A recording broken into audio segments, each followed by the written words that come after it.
పూరా లోకల్. మానవ వనరులు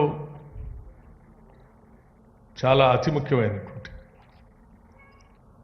మన రాష్ట్రానికి హ్యూమన్ రిసోర్స్ అత్యంత బలమైనది, పెట్టుబడి కూడా. ఇటువంటి హ్యూమన్ రిసోర్స్ని ప్రాపర్గా ప్లాన్ చేసుకొని తర్ఫీదిప్పించి సానబట్టిన వజ్రాల్లాగా తయారు చేస్తే ఈ రాష్ట్రానికి పెద్ద ఎత్తున ఉపయోగపడతారనేటువంటి ఆలోచనతోనే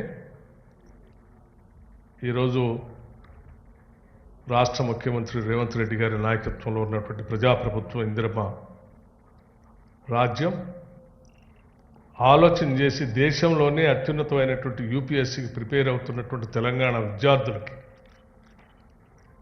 ఎంతో కొంత మనం ఆర్థిక సహాయాన్ని అందించగలిగితే వారు ఎంచుకున్న లక్ష్యాన్ని చేరుకోవటానికి మనం కూడా కొంత సహాయం చేసినట్టుగా ఉంటుంది.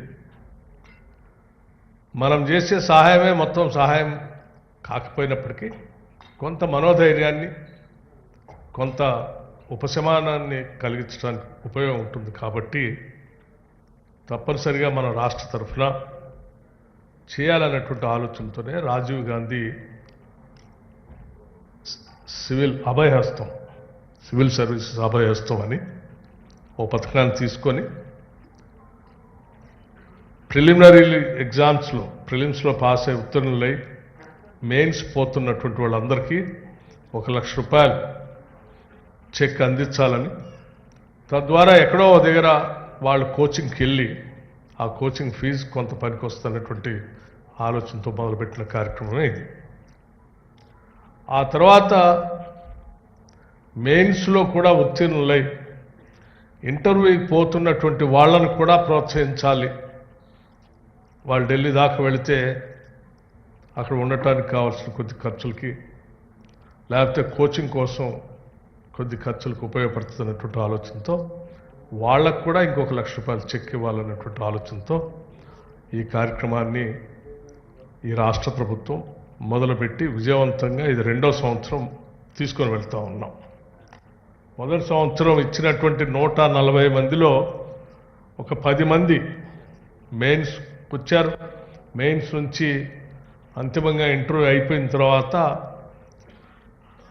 ఐఏఎస్ కొద్దిమంది, ఐపీఎస్ కొద్దిమంది, ఐఎఫ్ఎస్ కొద్దిమంది మిగతా సర్వీసెస్లో అయ్యి ఒక 10 మంది సెలెక్ట్ అయినందుకు నిజంగా మేము అందరం సంతోషిస్తూ ఉన్నాం.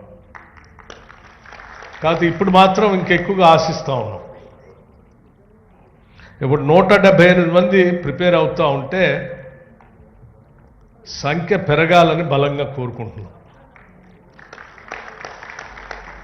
ఎందుకనంటే మీ సంఖ్య పెరిగి మీరు సెలెక్ట్ అయ్యి సరే ఈ రాష్ట్రానికి వచ్చినా,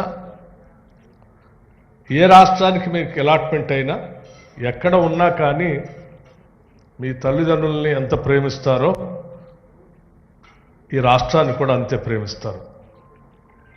సో మీరు ఏ స్థాయిలో ఎక్కడున్నా కానీ ఈ రాష్ట్ర భవిష్యత్తు కోసం, రాష్ట్ర అభివృద్ధి కోసం కూడా మీరు చేపట్టే వృత్తిలో, పనిలో, లేకపోతే ఆ డిపార్ట్మెంట్ ద్వారా ఎంతో కొంత ఈ రాష్ట్రానికి ప్రయోజనం చేకూర్చడం కోసం ప్రయత్నం చేస్తారు. కాబట్టి మేము ప్రగాఢంగా ఆశిస్తూ ఉన్నాం ఎక్కువ మంది సెలెక్ట్ కావాలని.